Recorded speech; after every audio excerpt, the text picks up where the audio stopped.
I think the last 4 years, West Virginia Democrats have become very energized.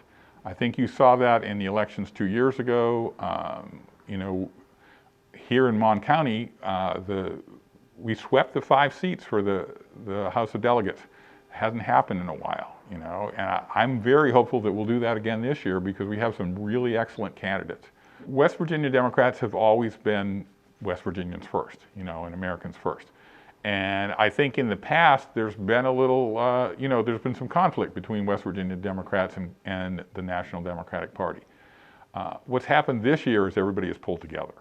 That we've seen a real unification of the people on all wings of the party, people of all ages, people of all levels of belief in, where you think the government should be on health care. Because really the values that the party stands for are the values that most West Virginians and most Americans stand for. And I think we've seen a lot of people coming home to the party this year who perhaps drifted away in previous years. Well, our committee plays a very small role. We're a local group. It's just a group of volunteers. We really depend on the candidates to run their own campaigns because each of them, even though they're running as this party, they have their individual traits and their individual interests, and they differ from one another, and sometimes they disagree with one another. So our role as a party is to just provide the infrastructure, have a place like this where people can exchange signs and sign up for lists and get a little campaign swag. You might need a button or a sign or a bumper sticker to put on your car.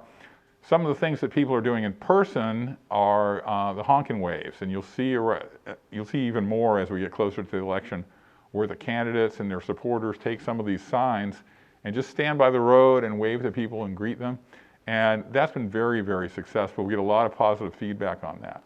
We opened this headquarters about a month ago and had a lot of walk-in traffic, people asking for signs for the candidates they're supporting.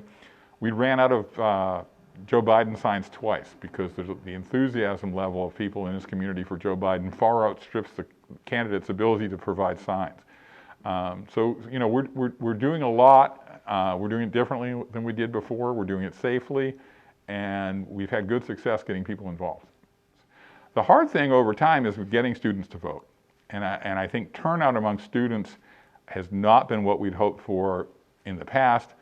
It might change this year. I think people see a real threat. I saw a poll this morning that said people under 30, voters under 30, are breaking for the Democrats 65 or 75%. And we'd love if every one of the students went out and went to the polls and voted this year.